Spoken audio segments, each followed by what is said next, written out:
I'm Vivian Crockett. I'm a creator here at the New Museum. We're here today to do an event with Jade, Guanaro, Kuriki-Olivo, also known as Puppies Puppies. And we're here in partnership with MFNY, who is a wonderful organization that has worked with us to bring cannabis plants into the context of this exhibition, which is looking at both kind of interior and exterior parts of Jade's life.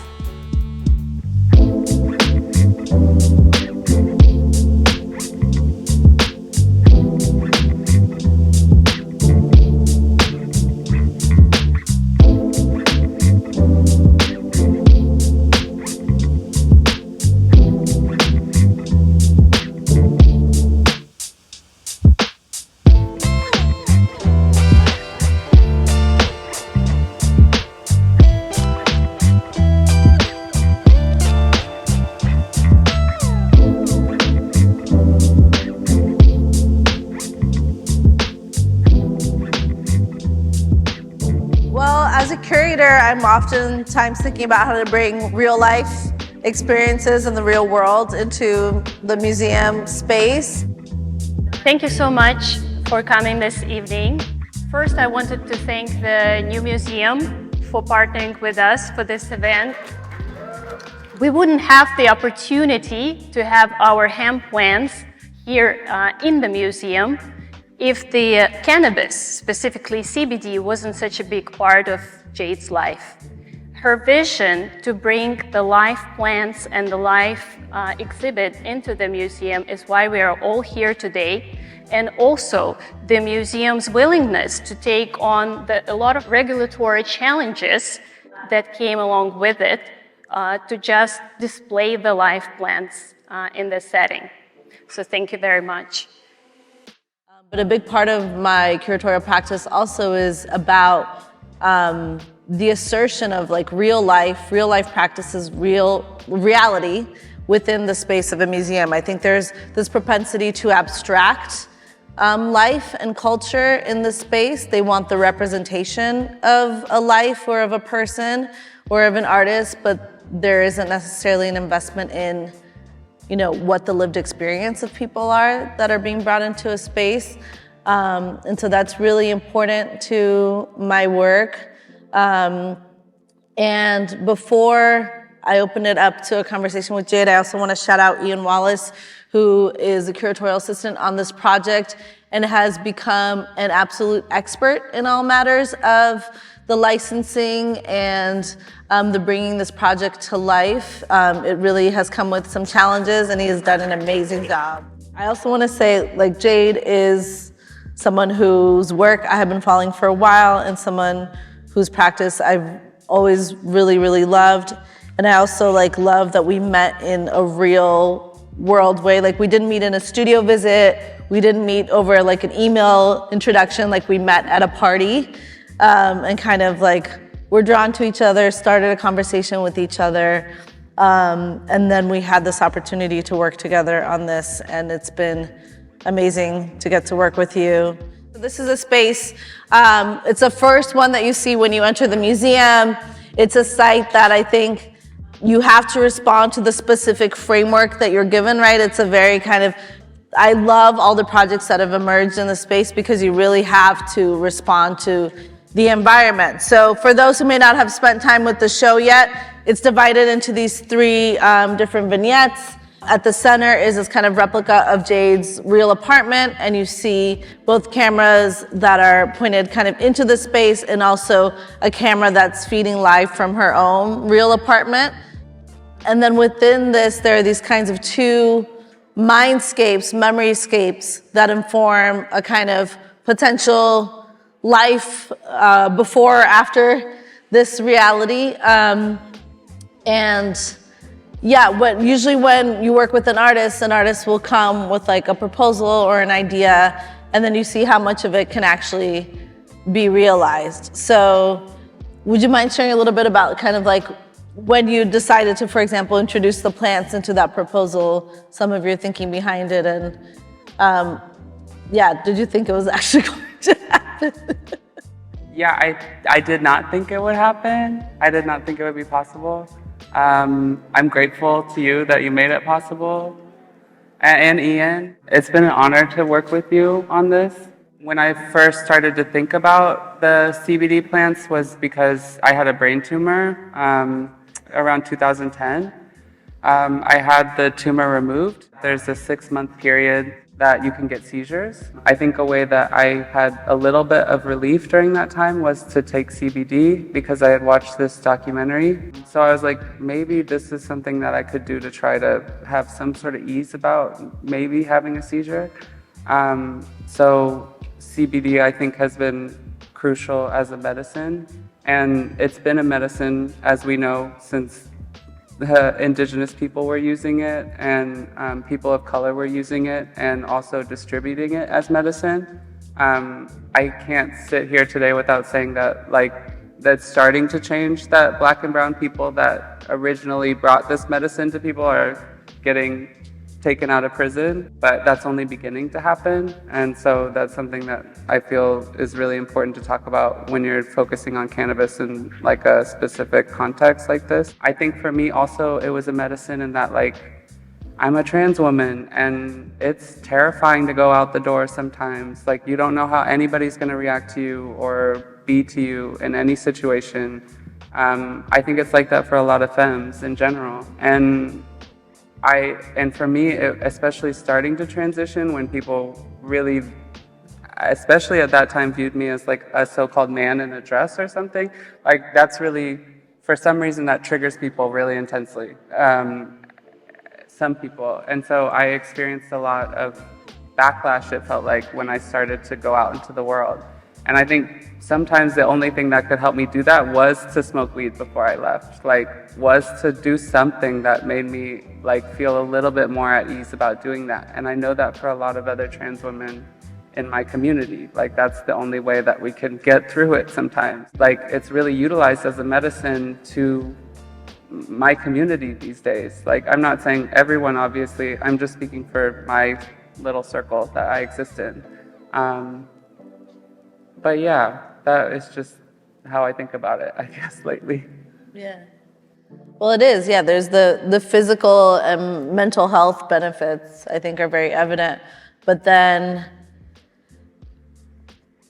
maybe there's another example, but I don't think I've seen a display like this in a museum. And just in general, I think the way that your work approaches this notion of the ready-made, and also the way that you kind of have these conceptual shorthands for talking about really complex ideas. I think it's just such a beautiful display and kind of manifestation of that. And also, as you can imagine, this is not a natural growing environment for plants or for human life. And so, there's a lot of challenges with keeping the plants in this space, and it also kind of mirrors this kind of life cycle, and that's something that was also a huge part of this exhibition, this idea of it being an evolving thing and not being fixed in any particular way. You can't kind of confine it, and I like work that does that. It's not this it's painted, the wet paint goes on the wall and then it dries over time. There is this kind of shift that happens. So this kind of living being that's always present in the space, even when you as a living being are not present in the space, I think is really kind of magical. And if, for those of you who haven't walked around, I really encourage you to also kind of see the pairing of the plants, which is the first time that Jade has shown plants in this way, alongside the scans, the actual scans of your brain, which is part of another presentation that you've done in the past. Yeah, can you talk a little bit about kind of your desire to put those two in dialogue? I mean, you explained a little bit about your relationship to it, but what it means to have those kind of side by side in this context. I think a lot of it for me was to kind of expose or be more visible or expose certain parts of myself. And I think it was you get an insight into daily activities because you can see me in the bedroom just meeting with people or working on different things. That is my meeting space, my working space, my space that I go to outside my bedroom. at home, which is on the monitor in the back. So like there's 2 cameras that are in the actual bedroom here, and then 1 camera that's in the bedroom, in my bedroom at home. And then there's a camera that's on my phone, but usually it's not activated. But I think it was a way to literally see inside my head or inside my brain, and it was like a self-portrait in that way. And so there's images where the tumor is inside still, and then after it got removed, so you could see the changes in the cranium over time.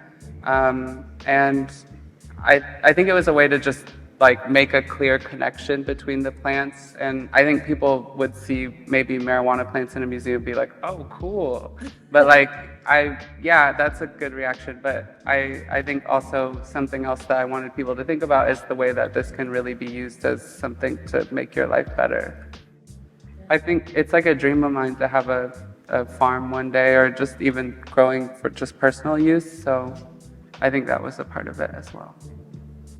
Yeah, I think part of the show is also like, this is a container, like it is this like interior space, but there's a lot of gestures towards like a world beyond the museum. And I love that even like when the museum is closed, these green orbs are like glowing from like down Prince Street. You kind of can see this, and it like calls people in towards this space.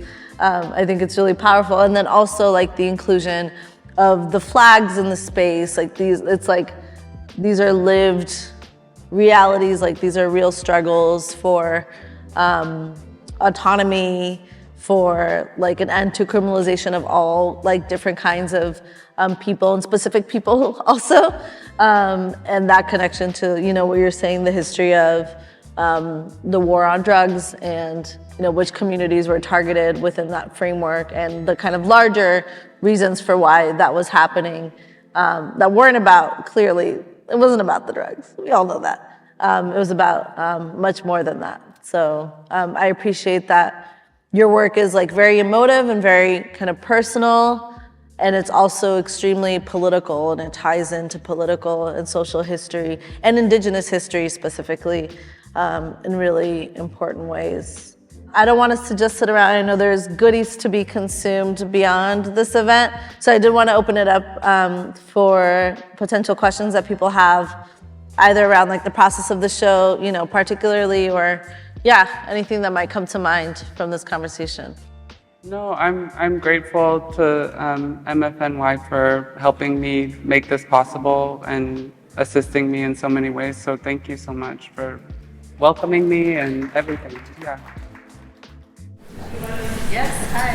Hi. Just wondering about the CBD plants, and is it like a